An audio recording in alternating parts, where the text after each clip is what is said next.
हमारे भारत में कई ऐसे राजा हो गए हैं जिनके पराक्रम, साहस और आश्चर्यकारक युद्ध नीति के विजय पाने से हम भली भांति परिचित हैं। इन राजाओं के सेनापतियों ने कुछ ऐसे कारनामे किए हैं जिन्हें याद करके भी शरीर पर कांटे आने लग जाते हैं। आज हम आपको ऐसे ही पराक्रमी कहानी से रूबरू कराएंगे जिसे सुनकर आपको भी ऐसे महान देश में जन्म लेने पर गर्व होगा। कहानी है शौर्य की, कहानी बलिदान की, कहानी वीरता और साहस की।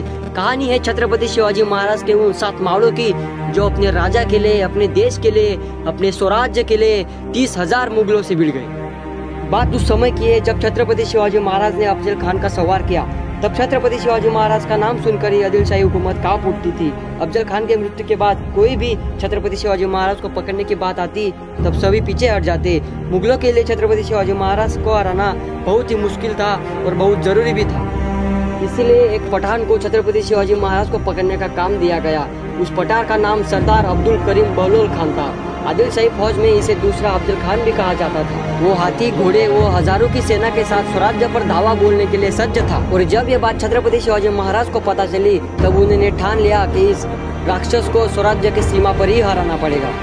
और बहलोल खान को हराने की जिम्मेदारी उन्होंने सरनौबत प्रतापराव गुर्जर को सौंपी। और छत्रपति शिवाजी महाराज का संदेशा मिलने के बाद प्रतापराव गुर्जर अपनी 15,000 की सेना को लेकर रवाना हुए और बहलोल खान को हराने की ठान ली। बहलोल खान की सेना मराठों से ज्यादा थी, इसीलिए उसे हराने के लिए प्रतापराव गुर्जर ने एक युक्ति लगाई। जहाँ पर बहलोल खान की सेना रुकी थी वहाँ से कई मील दूर एक पानी की झील थी। वहीं से बहलोल खान की सारी सेना को पानी ले जाया जाता था। प्रतापराव गुर्जर ने भी झील के पास ही अपना डेरा डाला और वो राह देखते रहे कि कब बहलोल खान की हजारों की सेना अपने घोड़े और हाथियों के लेकर झील पर आएगी, तब वो उन पर हमला बोलने वाले थे। और वैसा ही हुआ। कई दिनों के बाद बहलोल खान की हजारों की सेना अपने हाथी और घोड़ों को लेकर झील पर पहुंची। और जैसे ही बहलोल खान की सेना झील के पास पानी के लिए आई तभी उन्होंने पूरी सेना पर धावा बोल दिया। हर हर महादेव, छत्रपति शिवाजी महाराज की जय, जय भवानी, जय शिवाजी के नारों के साथ वो हजारों पर भारी पड़ रहे थे। युद्ध को जारी रखते हुए प्रतापराव गुर्जर ने अपनी आधी टुकड़ी सेना के उस पार और आधी सेना के इस पार रखी और खान को चारों तरफ से घेर लिया। खान को बचने का कोई रास्ता नहीं था, इसीलिए वो सीधा जाकर प्रतापराव गुर्जर के पैर में पड़ गया और जान की भीख मांगने लगा। हमारे हिंदू राजाओं की एक अच्छी और बुरी बात थी कि वो शरण आए हुए को माफ कर देते थे। यही गलती पृथ्वीराज चौहान ने भी की थी। जब मोहम्मद गोरे को उन्होंने हराया तो उनको बिना मारे ही जाने दिया। और यही गलती आज प्रतापराव गुर्जर ने भी की। उन्होंने बहलोल खान को जिंदा वापस जाने दिया बिना छत्रपति शिवाजी महाराज को पूछे, और ये गलती उनको भारी पड़ गई। और जब ये बात छत्रपति शिवाजी महाराज को पता चली कि वो जीत गए पर उन्होंने खान को जिंदा जाने दिया तो वो प्रतापराव गुर्जर पर बहुत ही गुस्सा हो गए, क्योंकि छत्रपति शिवाजी महाराज इन युद्ध नीतियों से भली भांति परिचित थे। उनको पता था कि खान को अगर अभी जिंदा छोड़ा तो वापस आएगा और हमारे स्वराज्य पर हमला जरूर करेगा। तब छत्रपति शिवाजी महाराज ने प्रतापराव गुर्जर को एक खत लिखा। उसमें यह लिखा था कि आपकी जीत मुबारक, हमें आपकी जीत से बहुत खुशी हुई है, लेकिन दुख भी उतना ही हुआ है, दर्द भी उतना ही हुआ है, क्योंकि आपने खान को जिंदा छोड़ दिया। ये सुनकर प्रतापराव गुर्जर भी बहुत चिंतित पड़ गए, क्योंकि उनका राजा, उनका माँ बाप उनसे नाराज था।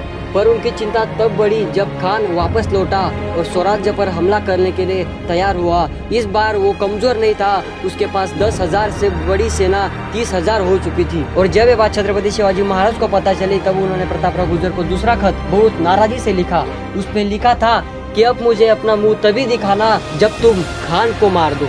ये पत्र सुनकर प्रतापराव गुर्जर को अपनी गलती का एहसास हुआ और उन्होंने ठान ली कि अब खान को मारकर ही दम लेंगे, और वो अपनी 15,000 की सेना को लेकर खान की तरफ रवाना हुए। प्रतापराव गुर्जर बहलोल खान की सेना को ढूंढते ढूंढते बहुत ही दूर जा चुके थे और उनकी सेना भी बहुत थक चुकी थी। इसीलिए उन्होंने अपनी सेना को एक जगह रुकने के लिए कहा और अपने 6 मावड़ों को लेकर वो आगे चले। और कुछ दूर जाने के बाद उनको खान की छावनी दिखी, तब उनका खून खोल उठा। पत्र में लिखे अपने राजाओं के शब्द उनके कानों में गूंज रहे थे। उनके साथ सिर्फ 6 मावड़े थे और आगे 30,000 की सेना। छावनी दिखते ही उनके सीने में मानो आग सी लग गई। छावनी दिखते ही उनका क्रोध इतना बढ़ गया कि वो भूल गए कि उनके साथ 15,000 की सेना पीछे खड़ी थी। उनके साथ सिर्फ 6 मराठे थे और आगे 30,000 पठान। हर हर महादेव की गर्जना करते हुए वो 7 शेर प्रतापराव गुर्जर, विसाजी बादल, दीपोजी, विठ्ठल पिलाजी अत्रे कृष्णाजी भास्कर, सिद्धी हिलाल व विठोजी 30,000 पठानों पर टूट पड़े। उन 30,000 सुअरों में वो 7 शेर बंदूक की गोली की तरह टूट पड़े। वो एक एक मराठा 100 पठानों पर भारी पड़ रहा था।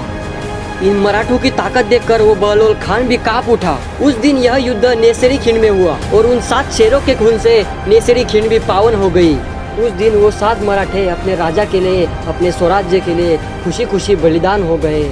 और इस पराक्रम को इतिहास एक पंक्ति में बयां करता है, वेडात मराठे वीर दौड़ले साथ। जो अपने स्वराज्य के लिए खुशी खुशी बलिदान हो जाए वही होता है मराठा। उन 7 मराठाओं के पराक्रम को इतिहास कभी नहीं भूल सकता, कभी नहीं भूल सकता।